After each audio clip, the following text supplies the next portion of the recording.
انہوں نے کہا نہیں بیٹا، اندر تو کوئی نہیں ہے۔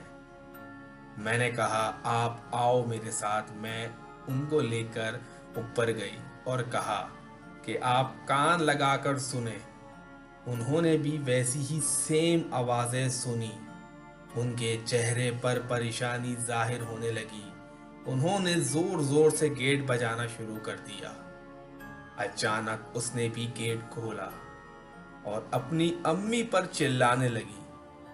تب تک اس کو یہ نہیں پتا تھا کہ میں بھی وہیں موجود ہوں۔ اچھا، اس کی نظر مجھ پر گئی اور وہ نارمل ہو گئی اور پوچھنے لگی کہ یہاں کب آئی تم؟ میں نے سب بتایا اسے۔ میں اس کے روم میں انٹر ہو گئی، یہ دیکھنے کے لیے کہ اندر کوئی ہے یا نہیں، لیکن میں حیران رہ گئی کیونکہ اندر کوئی موجود نہیں تھا۔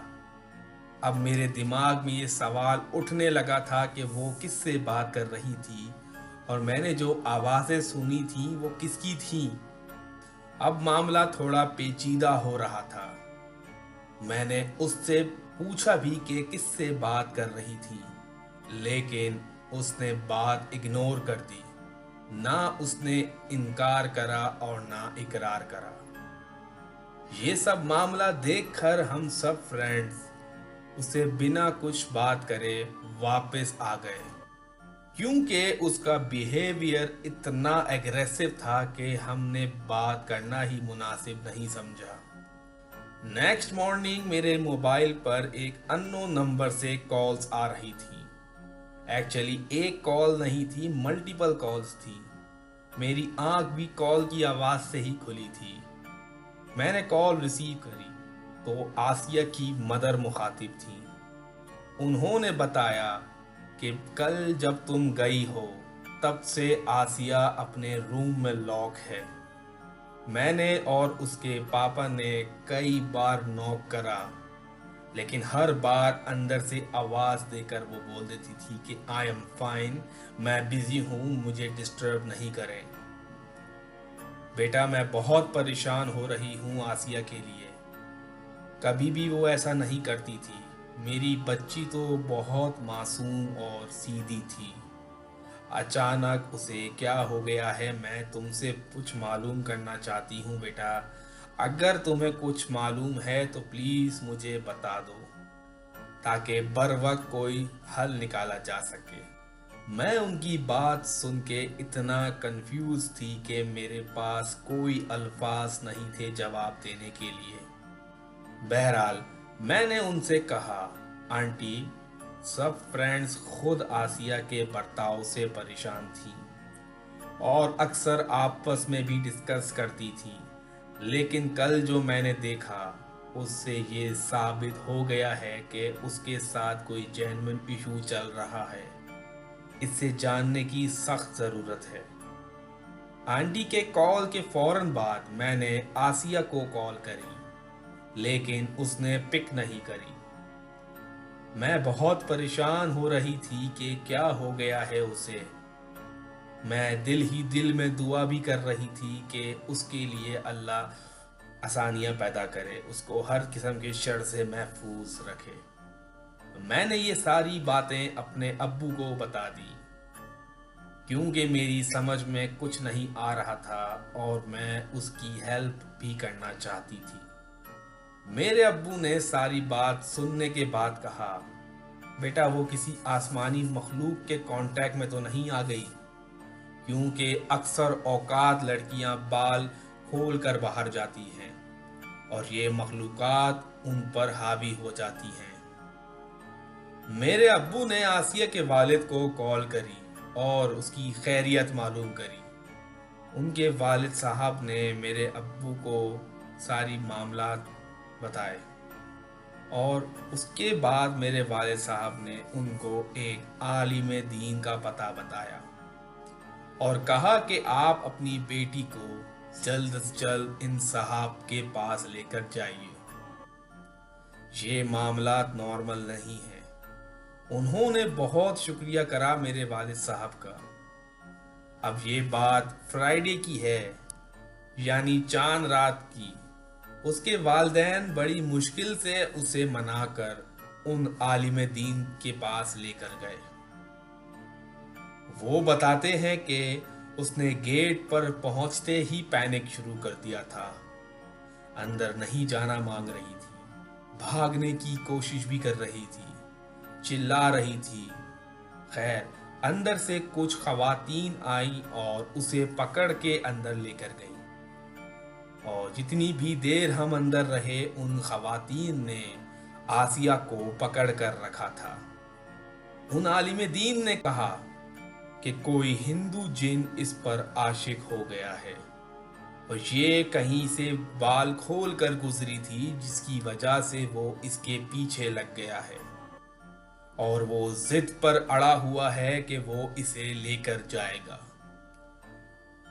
آسیہ کا علاج آج بھی چل رہا ہے۔